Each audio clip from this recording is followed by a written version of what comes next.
purple jacket. Yes, I'm bringing back this voice, but mostly because my child is sleeping right over there. Happy to have you back. Hope you're doing well. Hope you're staying mentally fit and physically fat. That's what I'm doing. We got a great episode for you this week. Great episode. This was one of my favorite episodes. It's a little wonky. It's a little wacky. I'm getting interviewed for half of it. We go silly. We go fun. We go serious. Matt Salacuse is the guest, Matthew Salacuse. If you listen to Tuesdays with Stories or watch/listen to We Might Be Drunk, you know about Salacuse. He's referenced often. He's our Kramer, as Norman likes to say, and he's a real character. And everyone agrees we got to do an episode 2 because we barely scratched the surface, as they say. Matt's a great character, great guy, funny guy.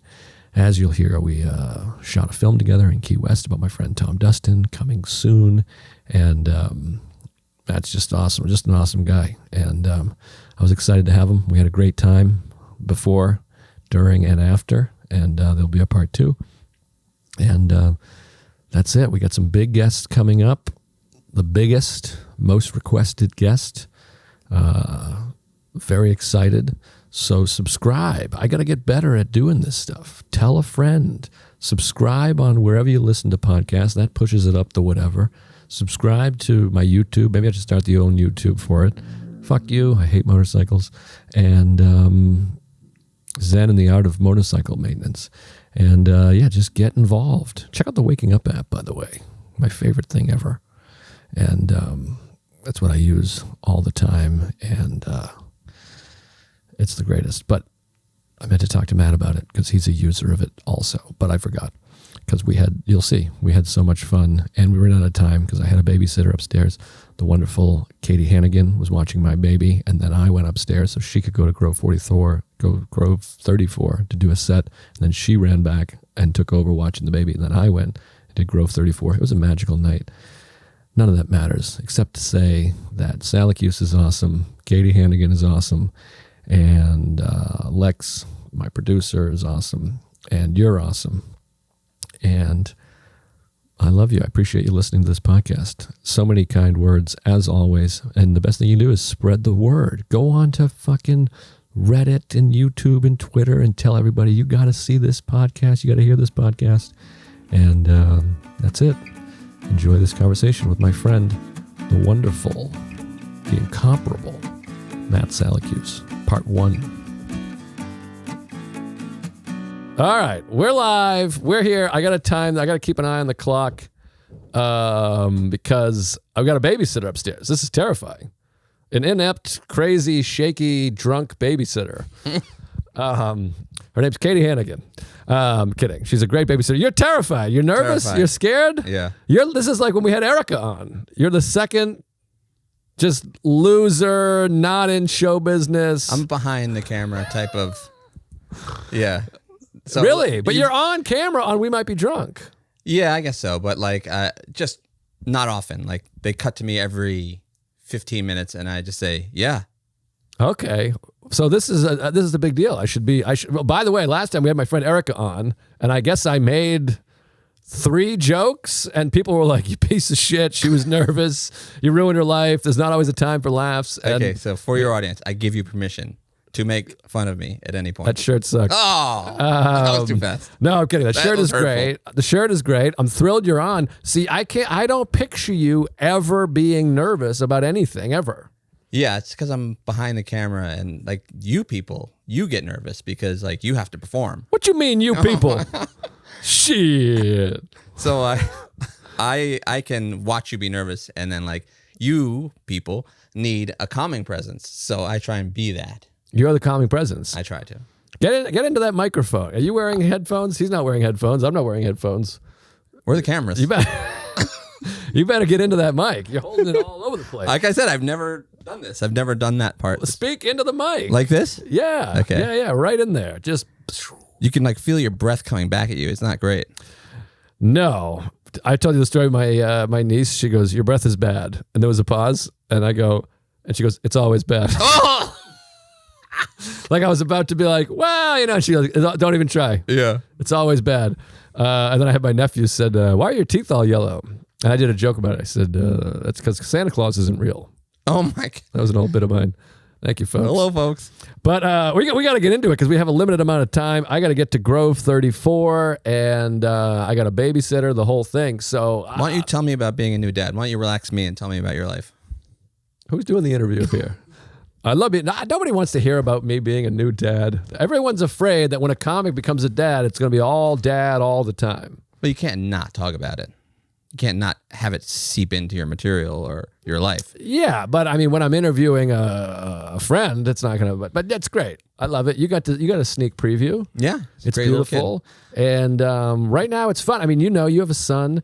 We're in this period where it's like a big change, but not a full massive change yet in a way, because he naps a lot, and when he's not napping, often he's just playing with his little toys and he's learning and stuff. So and now because he sleeps, I get to sleep, so it doesn't feel insane. Right. Like I'm not like running from school to a doctor's appointment to a practice, and he demands attention, but not in a way of like, well, why is the sky blue? Why is the clouds gray? Why is the thing? Where are you going? How come you're leaving? I'm going to cry because you're leaving. Oh, man. So that stuff is what I'm dreading. Yeah, that first day of school is painful. For you? For me to watch, I have a kid who's 8 now, and to watch him need you and not want to jump into that new environment was just so painful to watch. Yeah, it's interesting because now, as you know, when you have a kid, there's and I was already thinking about this stuff through therapy and this podcast and all that stuff. You think about your own childhood and your own parents' own reaction. And I can remember, I didn't go to preschool. I've mentioned it before. I have no idea why my parents didn't send me to preschool, but I really think it like fucked me up for life. I always just feel like an outsider. Everyone already knows each other. I feel like I'm a little bit dumb, slow on the uptake, and just go, I don't know, you guys are doing that. I don't really. Oh, I remember 3rd grade very well. And they were like, tomorrow we're going to tell you why people see someone yawning and they yawn. And then I missed the next day because I was sick. And I came in and I forever felt dumber. Like, oh, wow. For the rest of my life, I was like, why is this? Why don't I know this? It's interesting because now you have tons of fun facts. I feel like you're trying to make up for that. I'm catching up. Yeah, because you always know how something became a saying and all that stuff. Yeah. But I'm always interested in you because you're such an inquisitive person, and you are a calming presence. And we made this documentary about Tom Dustin, which we were just watching, which you made so much better. Oh. And I brought you in as a cameraman, which you were horrible at, but as an interviewer, as a producer, as a visionary, you were so helpful because I remember you started shooting me outside of our hotel, your hotel. Yeah. By the way, the best weekend of my life. I mean, literally one of the happiest weekends of my life. Happy so to have shared fun. that with you. Thank you. Well, all I ever wanted, I mean, the happiest I've ever been is when I was making 4th of July, when I was making this. I really like, and comedy is so isolating. Boy, this really did turn to an interview about me. Comedy is so isolating. To collaborate is so fun. And we were collaborating in Key West, and it was like a loose, let's all be fun and be ourselves. We weren't making a movie about how the drug industry is corrupt. Right. Making a movie about Tom Dustin being funny. Yeah. Anyways, so you started shooting me outside of the hotel and going, why are you making this movie? And I remember being like, what are you doing? What is this? Who cares? I wanted to make a movie about Tom, and now it's in the movie, and I'm like, thank God we have this. So that was very helpful. Well, what I remember about that moment, if I may. Please, you may. You're the guest. I said, why are you making this movie? And you said, well, Tom's a great guy and he's an old friend. And you gave me like the answer you give everybody. Yeah. And I was like, no. Why do you want to make this movie? You put it about Tom, but it was really about you. Right. You decided to make this. You decided to direct this. Yeah. Why did you want to make this movie? Yeah. Did I say that in the movie? You do answer it. Okay. Well, it's in there, I think. Maybe. Yeah. But what do you think is responsible for you being so inquisitive, so interested in other people? Because your favorite thing to say is, give me an example. Yes, I do. You love doing that. Give me an example. What do you mean? How do you mean? Yeah. You love saying that. Yeah. Which is funny because some people can think of that as like annoying and challenging, as antagonistic. I'm really curious. But you're genuine. Yeah. What is that? Why is that? Because I don't give a fuck about anybody. People are talking, I'm like this, I don't give a shit about that. So good you chose podcasting. It's a career. That's why I wanted to get to know your mental health. No, obviously I'm joking, but I will say, I mean, I am kidding, but I do think it's not as natural an instinct to me to say, oh, elaborate on that. All right. Let me deflect. Where are you going? Are you pulling out props? Yeah. Let me just deflect. Is this a joke? What is this? I wanted some donuts. I thought you wanted some donuts too. You're a donut guy. I am a donut guy, but I'm a very specific kind of donut guy. Not a Krispy Kreme donut guy? Well, let me see what kind of I didn't want it to be about me so We much. can't eat donuts on the air. What are you, crazy? Well, This is insane. You want me to give you an example of why you can't It's eat just a you and donut? me here. We're making up the rules. It's not like there's someone telling us don't eat donuts and live on the air. We're making up the rules, but you're like, one of the rules is you don't chew food in the microphone. Let me see the donuts and then we'll talk. Oh, I'll eat one of those. All right. That's what I want. Do you know my glazed donut theory? No, tell me. You heard it? No, tell me. Where was I just talking about it? It was on the podcast. You listened to the podcast. That's Yes, why. Of course. Lex? I'm good right now. So you know my theory about this. No, tell me. What podcast was I just telling it on? I told it on Tuesdays, but maybe it hasn't come out yet. Has it not come out? It was this week. That was, here. Anyways, I went to this place, Pow's Donuts. Oh, which I I did hear love. Yeah, you did. Yeah. And we go and get a dozen donuts, and I'm like, And you give ate me 6 of them. 6 glazed donuts, and then fill in the rest. And basically the joke we had, me and my friend Derek, is like, and then you decide which ones we don't eat. Yeah. Because everyone just grabs a glazed donut, and it's the same as my pizza theory. Yeah. Everybody wants cheese pizza. 2 people go, give me a pineapple and come blueberry pizza, and they have half a slice and go, man, that cheese looks good. Or if you're on a photo set or a movie set and they're like, here's the coffee and here's the decaf pot.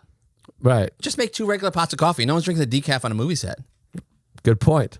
Now, what do you think of this? By the way, you're a doer. I know you're a doer I am a doer. because I checked your door and he's got one of those buzzers that's like digital.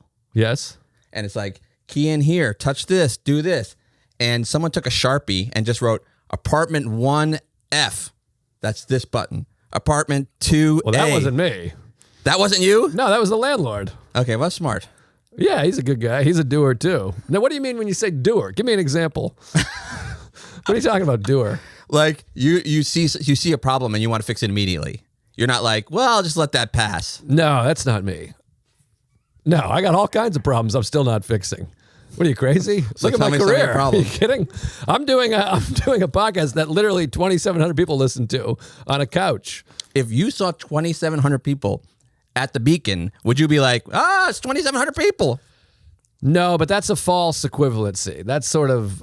They're listening. 2,700 people right now are listening. I'm not dismissing the people listening. The point is, this show is very modestly successful in comparison to people of my level or above. My peers are doing shows that are certainly much bigger than this. Many are not doing shows this big.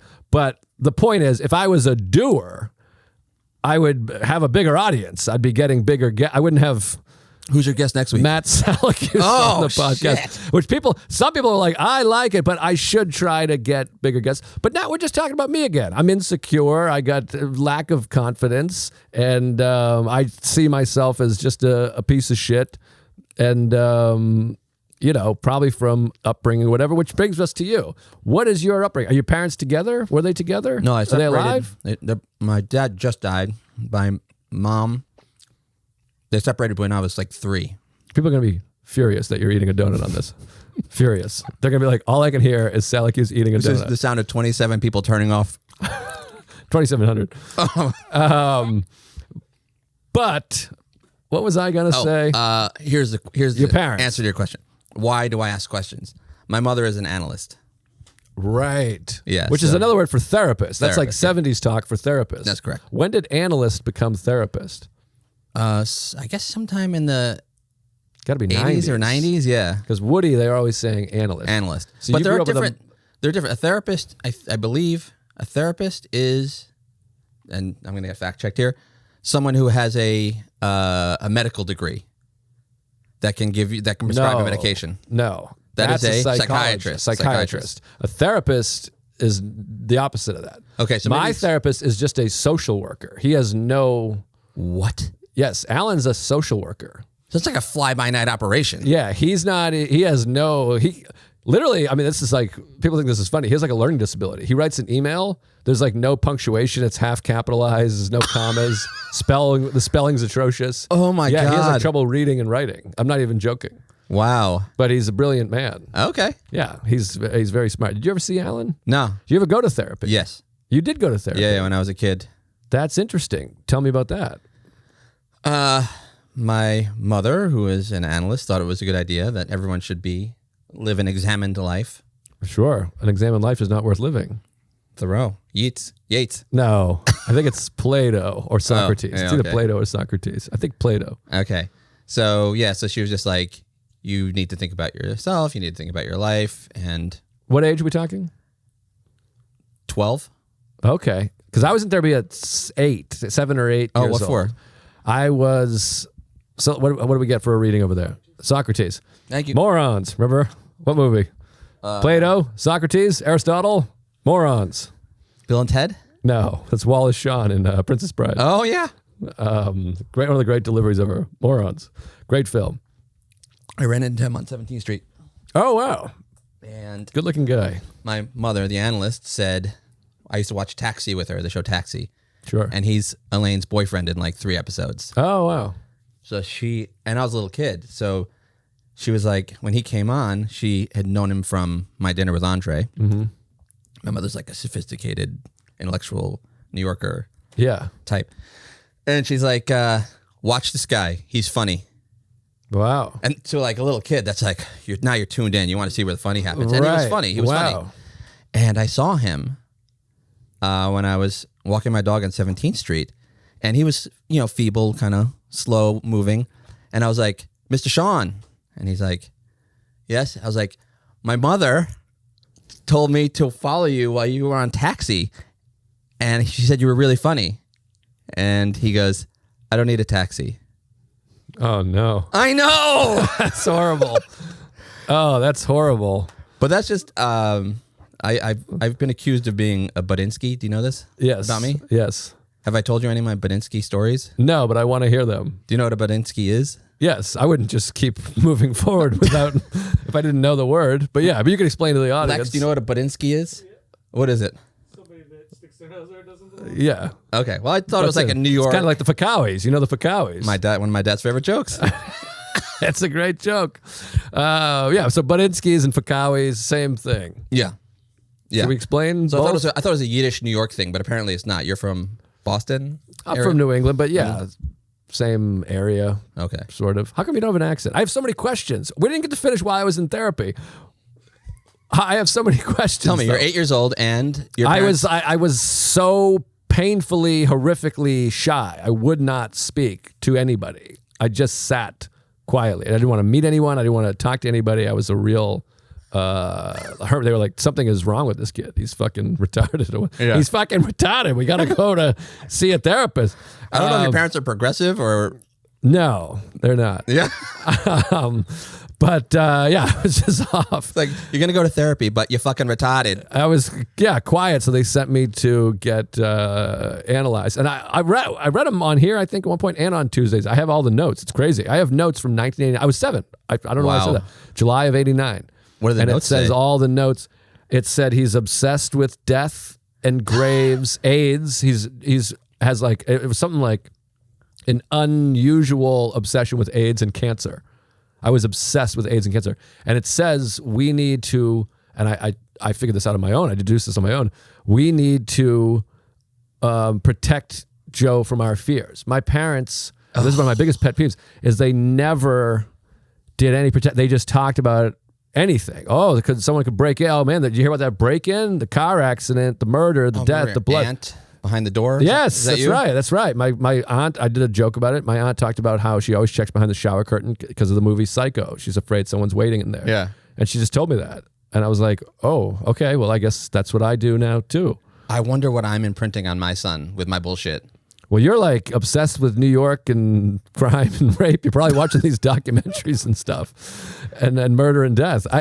It's hard. It's like you do have to protect. You want kids to know some stuff about the world, but you have to protect them from all these fears. And no one ever sat me down and said, "But don't worry about it." I think about this a lot too. During the 1993 World Series, my uncle, who's 4 years older than me, and cousin and neighbor all got like jumped by 3 guys and hiding in the bushes on my street. They jumped out, beat them up, took their shit.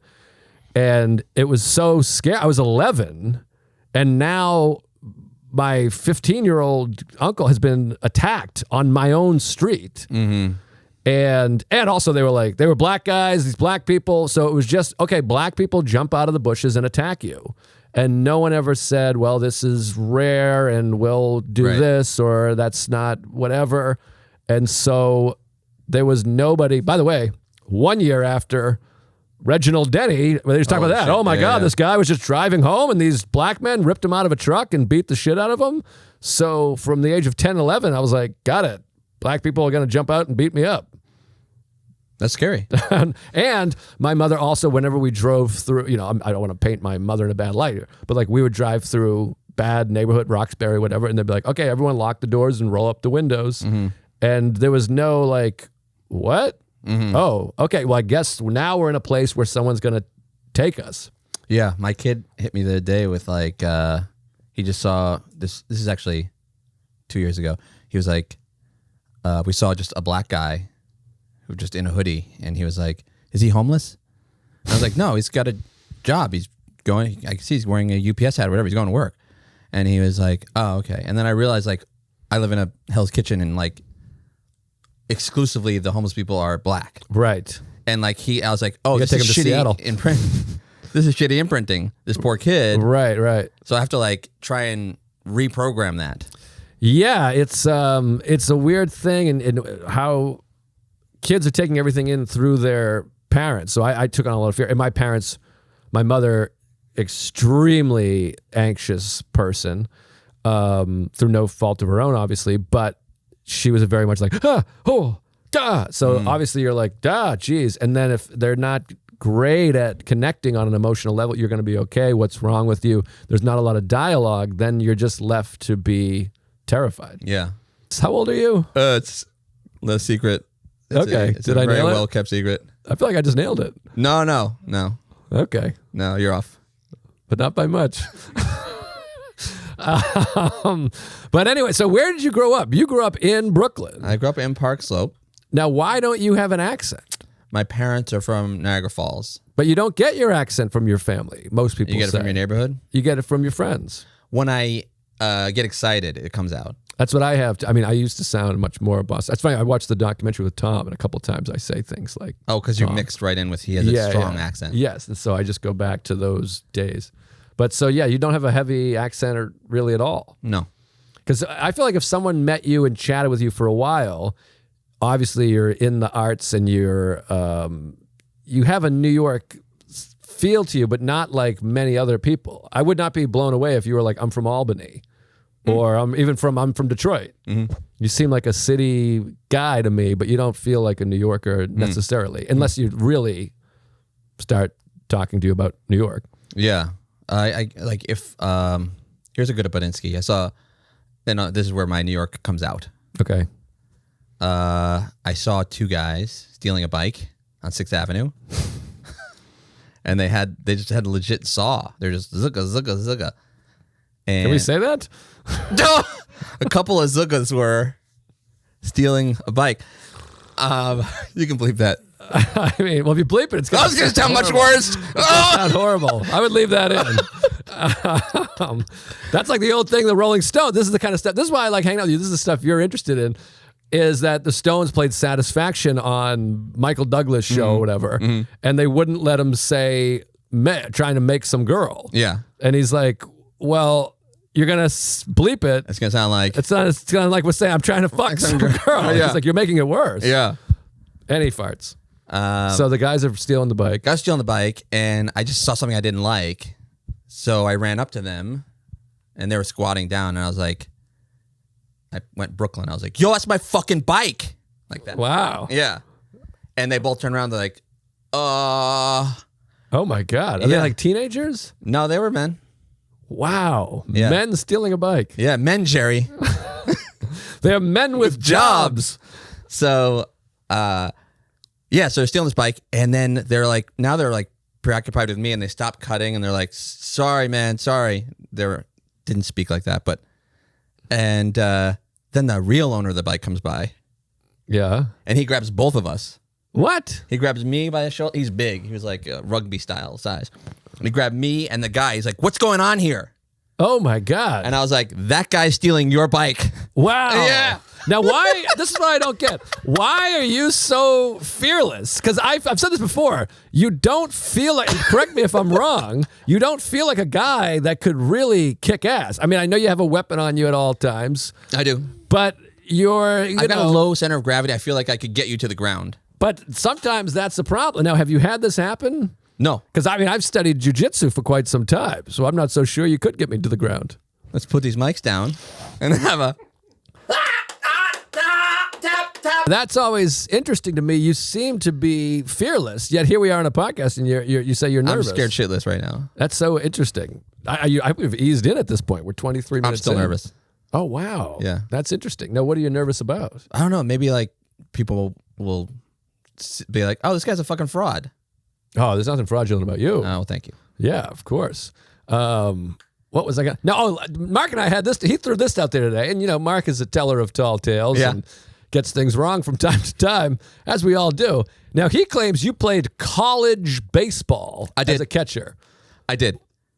In an intramural league or what? Where are you talking? At New York University.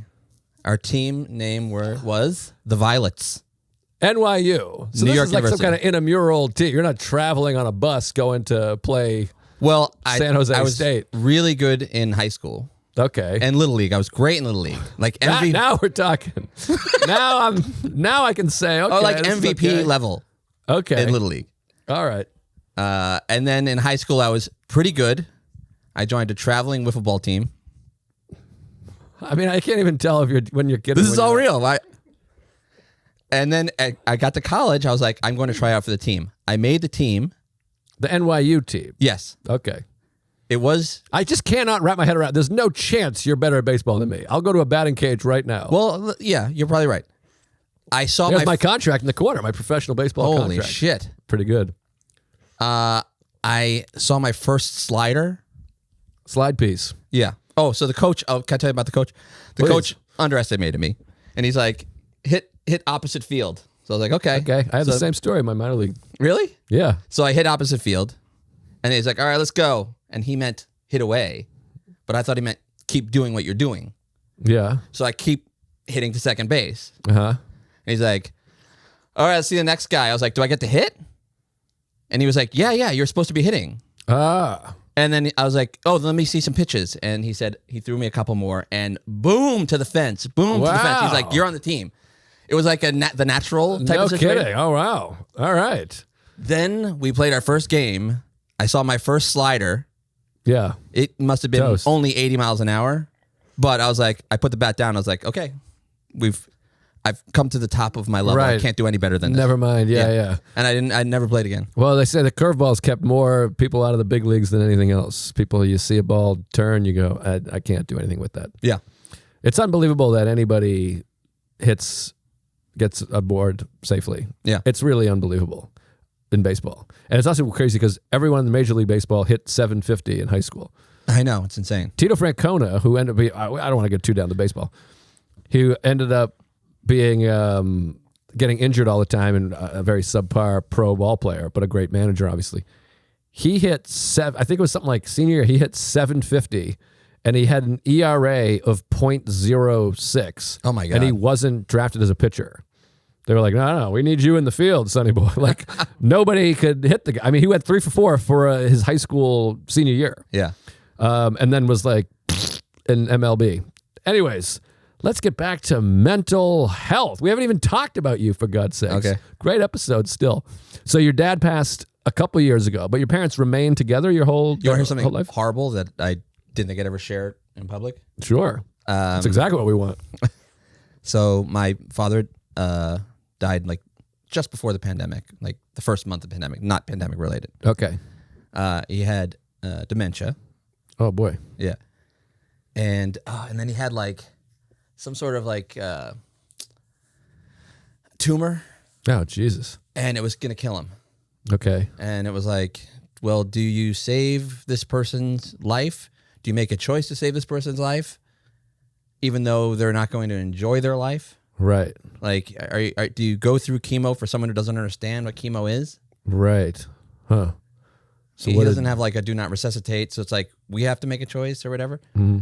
So here's the most horrible thing ever happened to me. So we go to the doctor. And the doctor says, okay, we're not going to treat your cancer anymore. He says it more in doctor terms. And my dad looks at me and he says, what does he mean? Oh, my God. I know. And then I said, it means you're going to die. That's what you said? Yeah. And then, we had a moment together, and, his wife was there for 30 years. And then we went home, and then he sort of didn't agree with what the doctor said. And so he was like, I'd like to go back and have another x-ray. Okay. But like... So your dad went home at the time? We went home for 2 weeks. Okay. And he's like, I'd like to go back to the doctor. Basically get a second opinion. Okay. We go back to the same doctor. Doctor, sit down with the doctor, says the same thing. He says to me, and the two of us, he's like, we can no longer proceed with your chemo, and there's nothing else we can do. And my dad looks at me and he says, what does it mean? Oh. I know. Oh, Jesus. I had to tell him twice. Oh, that's that he was brutal. gonna die. Oh, that's brutal. I know. So what did in the second, was it the same rinse and repeat? I mean, was it similar? Like, did he have a similar? He either, I mean, he knew he was going to die after that. Does he go in and out of understanding that because of the dementia? It's mostly caring about it, in and out of caring about it. Right. Not understanding. Like, if you were like, how does your chest feel? He'd be like, he would know he was, right. It was right. painful and he was dying. Right. So he was feeling like symptoms of this. Yeah. What, like, were we talking like coughing, chest pains, or just all that stuff? Yep. And how old was he? 80. Oh, okay. Yeah. That's a good. Oh, he had a fantastic life. No less painful for him. They say that when it comes to like dealing with a loved one's death, a long death, worse for the person dying, easier on the loved ones. Say it again. So if you're dying for like a month of cancer, you're suffering, harder on the person who's dying, but easier on the loved ones. Oh, because you can start to accept, you can get things in order, you can have conversations, you can come to peace. And then the reverse is true. Sudden death, much easier on the person dying. Right. Much harder on... That's how you want to go. The loved ones. Yeah. I don't want to go at all. What are you going to do? I'm happy right here. I like it. Oh, I'm happy right here. Remember Kramer in the airport? Like, where are you headed? Oh, I'm happy right here. Great moment. Now, so how long between that and your father passing? Probably about 3 months. Wow. So do you know what hospice is? I learned in this process. Hospice is basically, as I understand it, you're dying. They're taking care of you, but they're not treating you. Is that right? So I don't know if this is public information or what, but that's really fucked up. So they say, we're not going to treat you. And then they just starve you. No. Yes. Yeah. I went in there. He was on his first day of hospice. I went in there the end of the first day. And he was like, oh, man, I'm so thirsty. I'm so thirsty. And I was like, oh, let me get you this fucking juice box. So I gave him a juice box. And he's like, and he took it. Nurse came in and was like, what are you doing? I was like, he's thirsty. They're like, we're just wetting his lips at this point. Come on. This really happened. There has to be some kind of rhyme or reason. I mean, that can't just be the policy. I'm telling you what happened. I mean, I'm sure that happened. And they're like, he's off liquids. So look that shit up. Off liquids hospice. I bet that shit comes up. God, that's awful. Yeah. This was in New York City, Long Island, yeah. On Long Island, okay. And your parents live in Long Island now? My mom's still in Brooklyn, and my dad moved out to Long Island, the 90s. Okay, so wait, so your parents didn't stay together? They divorced, like I said earlier, when I was 3. Oh, I'm sorry, I missed that. So then his wife of 30 years was not your mother? No. I see. Okay, I'm sorry, I missed that part somehow. Did you remain close with your dad? I mean, obviously you had... Very tight with my dad. Some deep connection. Oh, see, that's beautiful. And do you think your life in the arts, photography, pursuing all that stuff, does that come more from your mother or father or both? Well, I had a salesman father and an art therapist mother. Okay. What do you mean art therapist? She was an artist? An art therapist. So like what does that mean? Helps you with your therapy through art. Like she'll analyze, like, well, let's draw the thing that you're thinking of, and using art as therapy. But was your dad into the arts? Was he a big movie guy? No. Sit down, Sonny boy, we're going to watch some film? I've never watched a movie with my dad. Wow, really? So you had a deep connection, but not through film. Yeah, I have a deeper connection to film with you than my dad. He couldn't concentrate in a movie. He has like probably undiagnosed ADD. Of course, I can't imagine how much undiagnosed stuff came from our generation, let alone... I mean, I'm not sure you and I are in the same generation. Oh, fuck. But that generation particularly, I can't imagine. But that's so fascinating to me, especially for me. 100% of my relationship with my father is through film, some music, and sports. Yeah. So what are you guys connecting on? We connected on the Mets. Okay. The New York Mets. We connected on, he was a great businessman, so he was very helpful. Someone coming down the stairs. No, that's my upstairs neighbor, but I did just have a moment. I used to live in that apartment, and I was like, why is Katie running full speed? With my baby. There was a moment where I was like, wait, what the fuck? But we live 2 levels up, and that guy he's kooky. Okay. He has these parties where Sarah and I laugh. We're like, are they tickling each other? Oh. You hear literally this, and it'll happen like in 3-minute intervals. And we're like, what the fuck is going on down there? I think they have like game night. Oh, yeah. He's a young kid. He looks like he's 12. He's an Asian guy. He must be 23. Apparently he's a sprinter. He's right at the door. I'm scared because the door just moved. So somebody just opened a door somewhere in the building. So I'm like, I hope he's not going down with your baby. And I'm like, but yeah, no, we literally are like, what are they doing? Like, I have people over. We had people over yesterday. No one's even laughing. We're just like, that is crazy. You got raped? Wow. You know what I mean? I'm like, tell me about how your father died. But he's like, whatever. But anyway, so your father and you are connected. Now, is your father a guy you're going to for advice throughout life? Never emotional advice. Not one time. So what does your relationship look like? Take me, you're 24 and you meet up with your dad. Yeah. What are we talking about? We go to a Met game or Yankee game. He had great Met seats, season tickets for decades. Wow. Yeah, he was a business guy, so he got good seats. So you're talking baseball, and does he say, how you doing, sonny boy? What's going on? You got a girl? He called me Maddo. Oh, that's sweet. Privileged information. No one's ever heard that. Wow. Yeah. We're getting exclusives here. I should put this whole thing on the Patreon.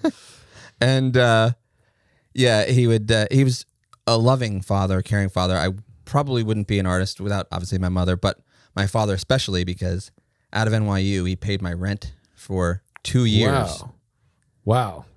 And that really gave me a head start against other people who are struggling photographers. Of course. And NYU, you went to, I think you've said it before, you went to some kind of like special needs program or something. You're not NYU smart. This is just hurtful. This is like... I'm quoting you back to you. You said you were like, you backdoored in and you snuck in, the back door. Your dad palmed them. Or it was like the I'm trying not to say the R word here. Whatever. So yes, I was in a program for kids who had learning disabilities. Oh, okay. And it was great because they would give you like untimed tests in a room by yourself. Right. So like to me, like the pressure of doing a test and being a slower reader was why I would fail tests, because I'd be like trying to rush through and I'd miss whole paragraphs or speed read when I can't do it. Yeah, I feel like I was similar. Now, did you study photography at NYU? Yeah, for 2 years, yeah. Wow. And what made you, did you go to school being like, I'm going to be a photographer? No, I went there because it was the best school I could get into. Right. And I was just like aimlessly taking courses and everything, taking like literature and whatever, Western Civ. And then I took a photography course, and it was like the only time anyone ever said, "Attaboy." Oh, wow. They were like, "Oh, you're good at this." And I was like, "Really?" I was like taking pictures of squirrels in the park. Now, let me ask you this.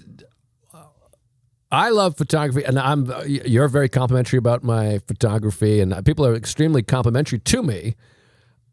I guess I don't know, like, now I'm just talking about how wonderful and smart I am and trying to confirm it with you. But to me, photography, it's almost like dancing. I don't understand how, like, some people just don't have it. Some people take photos that you're like, whoa, what's going on here? Well, they're not thinking about composition. But to me, it's like, I didn't study photography, but I really enjoy photography. I've looked at a lot of photographs, which is the same as studying. Yeah. I watch films, I love films, and I love photography. So I have a basic understanding of composition. Mm-hmm. Do you think that's just ingrained in some people and not others, or what's going on there? How much do you need to study photography? The Zen guy who produced the Beastie Boys? Russell Simmons, not Russell Simmons, the other guy, Rick Rubin. Our friend Mark hates Rick Rubin, but Rick Rubin can't play an instrument. Hates Rick Rubin? Yeah. It's a weird guy to hate. So he hates Rick Rubin. Like, he's not controversial. Well, he hates that he doesn't play an instrument. Right. And it is interesting. He's produced all the great artists from the 90s up until today. Yeah. Across all genres. Everybody. Name an artist you love. He's got a record that he produced. Yes. And... But he does play instruments. He just doesn't play them masterfully. No, he doesn't play them at all. And they said, well, what do you do? What do you do? He's like, I know what I like. And I believe he plays guitar. Stop blowing this for me. I'll just give that a go. Well, I want to get the information correct. Just Google a picture of Rick Rubin with a guitar. Sure. Okay, but I'm listening. It won't come up. Okay, so I'm listening, yes. It's all like downward dog poses and bare feet. So, okay. So the point is, if you know what you like, that's as good as being a master person with an oboe or a guitar or whatever. Right. So you know what you like, and you can create that. Right. Some people don't know that. Some people can't grasp that. Yeah, some people just don't think to have lines squared or straight or whatever, or focus, whatever it is, colors. They're not. But to me, there he is. Wait, is it a guitar? With a guitar. What year? What does he have? White hair? Year? Does he have white hair, or is it? Yeah, he's got a guitar with the white hair, with the white beard. But yeah, some people I guess just don't understand, because I've always said photography is having a. What do you think of this idea? This is my quote. Yeah. Having a great camera and living an interesting life. Ooh. I mean, you can do it without an interesting life, because people make great photos out of inanimate objects in their house or lights, whatever. But if you have a good camera and you're doing interesting things, you can just go, whoa, look at that. Look at this waterfall. My two favorite photography quotes are Gary Winogrand. You should look up Gary Winogrand. I'd love to win $1 grand or $1 million. And his quote is, F8 and be there. I like that. Mm-hmm. I like that. And then the other one is Robert Capa. Okay. And I told you this when we went shooting, which is, if it's not good enough, get closer. You're not close enough. You're not close enough. Yes. This man stepped on a landmine in Vietnam and died, but he was close. He was in there. He was close to that landmine, that's for sure. Now, he died cradling his camera. Now, Rick Rubin did say he barely knows how to play the guitar. Barely knows how to play guitar. And what did you say? He plays guitar. I said he's not a. Well, I can barely play guitar. I'm not producing Johnny Cash. But when a guy like that says I can barely play guitar, you know what that means. Mm-hmm. He can play guitar. I'm gonna see a video. If you can get a video, it's the way. That's the way people go. I mean, so one time I was talking about that. I had a debate with somebody about how he thought acting was bullshit. It's all editing, and you get a million takes, and it's not a real art form, which to me is just insane. Mm. And as pretentious as actors are, and annoying as actors are, they're tremendous artists and important artists. And it's, for some reason, I mean, I know the reason, I guess, it's because they're so left-wing and virtuistic and virtue signal, whatever the word. I'm not as smart as I want to be. But they're annoying, but people all hate actor. Fuck Hollywood, but everybody consumes acting, likes acting. All those people love John Wayne. Right. They love Robert De Niro. What's the difference between good acting and bad acting? You can see it. Not easy to explain, but you can see it. I mean, don't make me make my Sopranos argument again. Every episode we show this problem. But you can see great acting. Anyways, let me talk about this point I was making. My friend was saying it's bullshit. It's not a real art form. Anyone can do it, yada, yada. And I was arguing, of course, against that. And then he pulled up a quote where Leonardo DiCaprio said, hey, it's not that hard. I show up and the editing does all the work. And he's like, see, as proof. And I'm like, well, that's Leonardo DiCaprio trying to be humble or whatever. My point is, Rick Rubin can play. I'm sure if you handed Rick Rubin a guitar, he can play Enter Sandman. Okay. He's just not, Kirk Hammett or fucking Mark Knopfler. Okay. My point. I'll take it. Yeah. So you did a great job, may I say, in the 4th of July. Thank you. And you're directed by Louis C.K. Yes.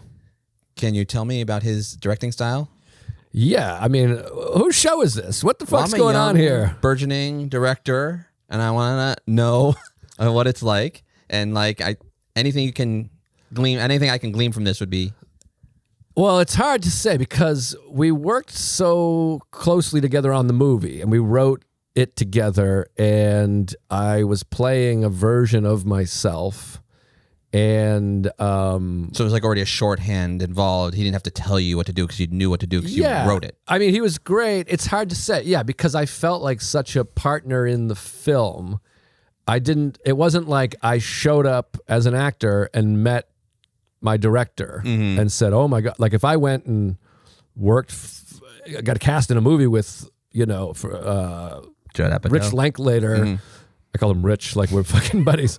Richard Linklater, I would be like, oh my God. So first he comes in and he says this. I'm holding a cup of coffee and he says, get that coffee out of your head. But Louis and I had worked on the movie from inception. So I guess it's hard for me to be like, this is the kind of director he is. I mean, he really just I guess I observed him directing everyone else. I mean, he really just let everyone go and gave, I feel like sort of minimal notes, and he's very impromptu. I mean, something really interesting about him, and I think I've told the story elsewhere, and the DP almost shit his pants because we met with the DP over Zoom because we worked every aspect of the movie together, and he was like, I don't storyboard. And the DP was like,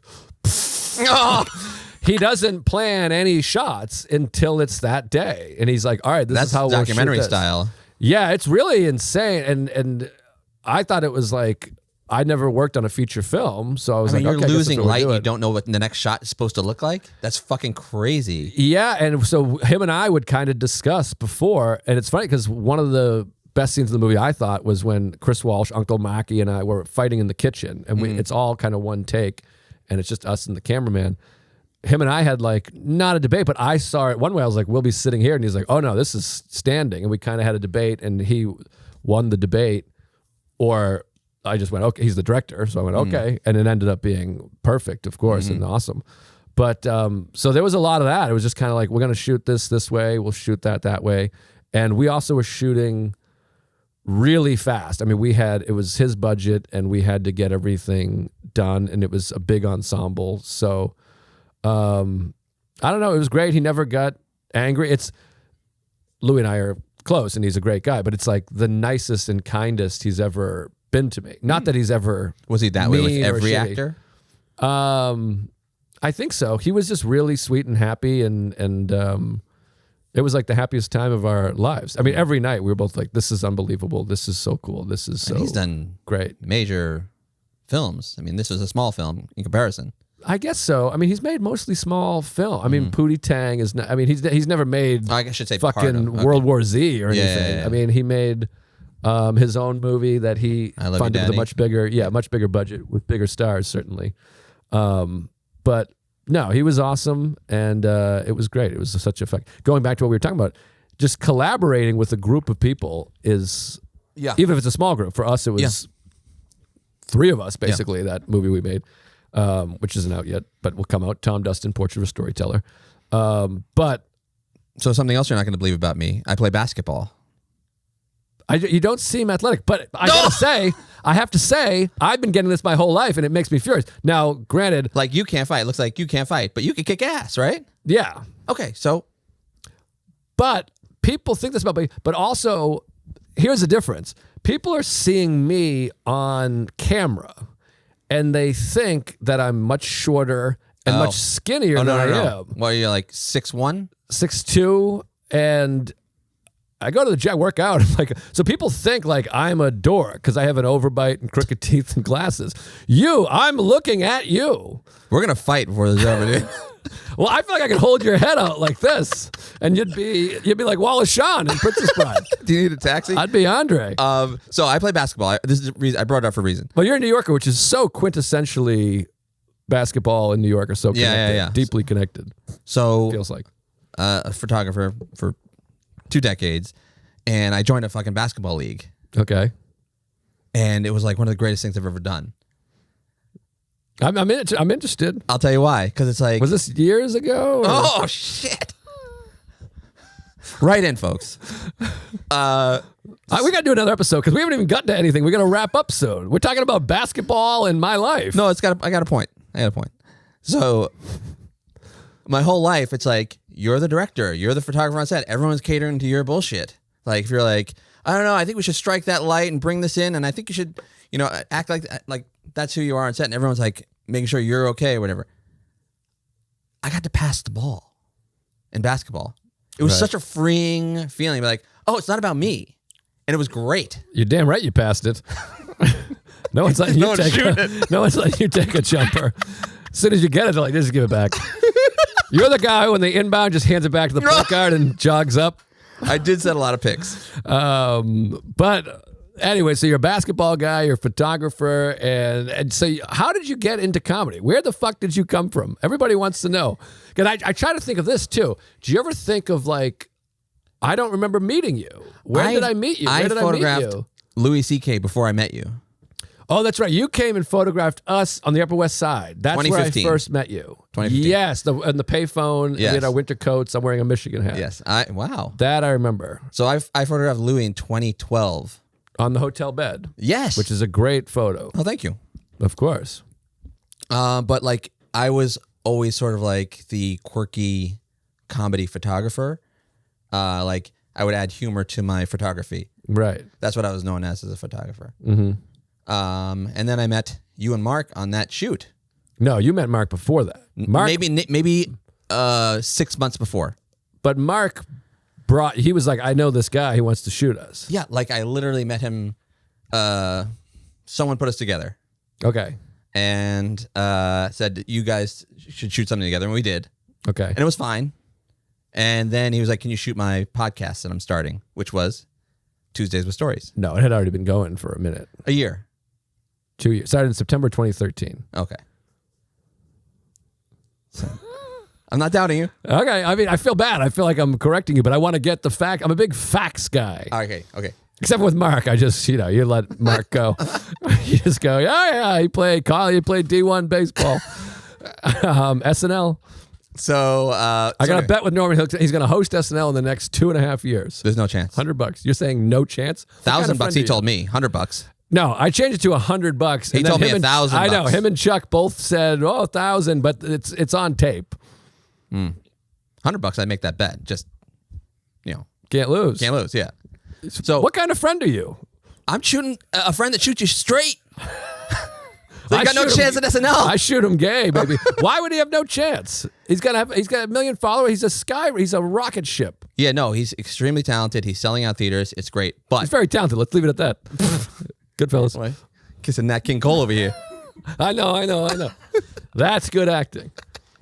Tommy, take it easy. No, I know.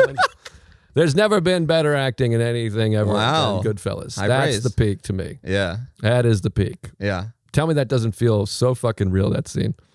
Anyways. Yeah. So I think, just talking about Goodfellas real quick, I think that scene, I've never seen anyone laugh like this. Have you? What scene? What are you talking about? You look like Dracula. Hold this. Hold this. Just put it right there. He's like, Tommy. Oh, I guess he does that. Does he cross his arms? Yes. Oh, okay. I mean, that scene is just, it's just the best. The best scene. So I think that scene's important, not just funny. Funny how. Of course it's important. He won the Oscar. It's like the one clip they always show. It's important. Yeah. Well, why is it important? It's like a great scene, but why is it important for the movie? Well, it's a huge foreshadow. Go on. He may fold under question. He's literally folding. I didn't even think of that. Yeah, that's the big moment. Oh, I thought it was more about Pesci. And Tommy's also seeing that, or Henry's also seeing that Tommy is a complete fucking psychopath. No. And there's this thing, you're supposed to be doing this stuff too, you know. Yes. And you know my moment in Goodfellas that I think is the best moment in the movie and such a great reveal. Two guys steal a truck? No. You know Henry Phillips's joke? Henry, the funniest person ever, he had the great line. He goes, you know that line was improvised? Which is such a funny idea to get cast in a movie and be like, I'm going for it. Just be like, these two N-words just stole my truck. And they're like, whoa, cut? What the fuck? But the great moment, to me, I mean, there's so many great moments, but the great tell of the movie, the biggest tell in the whole movie, as far as Henry goes, is when they're sentenced. Henry and Jimmy are sentenced together, and they say 15 years in a federal penitentiary. And Henry just immediately looks at Jimmy like, wait, what? We gotta, and Jimmy is just straight forward. He's like, you got it. That's what I do. And Henry, you can see, is like, immediately reacts like, I can't do that. And of course, interesting. He couldn't do it. Yeah, exactly. Well, that's great directing. What? When he says like, you learned 2 lessons today. Always keep your mouth shut and never rat on your friends. It's reverse, but yeah. But those are the same lesson. Never rat on your friends and always keep your mouth shut. I mean, I think also it's like, don't say anything. So there's like rat on your friend. It was Matt. Yeah. And there's also like, I don't know anything about that. You could go, I don't know who did it, but yeah, I saw blood on my sidewalk. I don't know where it came from. But you're already talking. Keep your mouth shut is like, That's why that's the second part. Uh-huh. That's why you're flipping it really fucked it up. Oh, it did. Never rat on your friends and always keep your mouth. Now, do you know my story? When I did Letterman, DePaulo and Gulman were there. Yeah. And then when I came off stage, they went, oh, you broke your cherry, which was fun. And I went, sometimes I wonder. Clip it. Did you hear that, everybody? Great film. Wow. What a film. We got to wrap up because we got to go. Do you want to ask me a question? Are you fucking me? You hijacked the interview like they hijacked the trucks. Who are they? Henry and Tommy. Oh, okay. By the way, fun fact, it's 1963 Idlewild Airport, and they're leaning on a 65 Impala. Oh. Yeah, well, what are you going to do? Don't take me out of it. Well, take you out of it. Don't take me out of it. It doesn't matter. That's a fucking hell of a film, but I would like to talk more. I want to know why you're so zen and calm and tune into the whatever. Patreon. But I guess you're not that zen and calm. Well, I am. I think I am. Yeah, you're pretty even-keeled. I'll do it for you. You do it to yourself. You do. And that's what really hurts. All right, we got to go. I got to let Katie get over there. Lexi's got to get over there. This was so much fun. Let's do it again. Okay, thanks. Jeez. Where do you want to plug anything? You're a funny guy. I mean, I can really hang with you. I can get down with you. I really resisted too. Mark's like, you got to meet this guy, Salacuse. I'm like, he sucks. I don't want him anywhere near me. Fuck that guy. Mustache. He's short. He can't play hoops. But you really want me over there. I can set a pick. I can take a pick. Yeah, you can really shoot a shaky video. Anywho, that was amazing. There is like a Patreon. It's hard because I started what's like a Patreon, but it's on Punch Up Live. Oh, I love that but guy. I don't. Oh, Danny Frankel. Hell of a guy, great guy, really helping me out. But Patreon is now the word. It's like Q-tip or Kleenex. Patreon is just the word for paid subscription. So I started a Patreon on Punch Up Live. And I got to change the marketing a little bit because it's like, oh, it's bonuses for this pod, but it's also other stuff. It's me fucking around and joking around. So I guess that's what this podcast is. But anyways, join it. It's $5 a month if you want to. Go to punchuplive.Joe List, whatever the fuck, and there's a bunch of stuff on there. And follow Salacuse on Instagram and watch We Might Be Drunk. You're part of that show, right? So do that. Oh, yeah. Listen to We Might Be Drunk. It's a great podcast. One of the best pods going. Obviously, if you're watching this, you're aware of it. So go do that. Thanks for having me, buddy. All right. That was fun. We'll do it again. Bumping mics? Oh. Fist. I thought we were doing bumping mics. I was like, I hate that when they do it. All right. We got to run upstairs. Thank you. All right. George is saying cut it. Different show.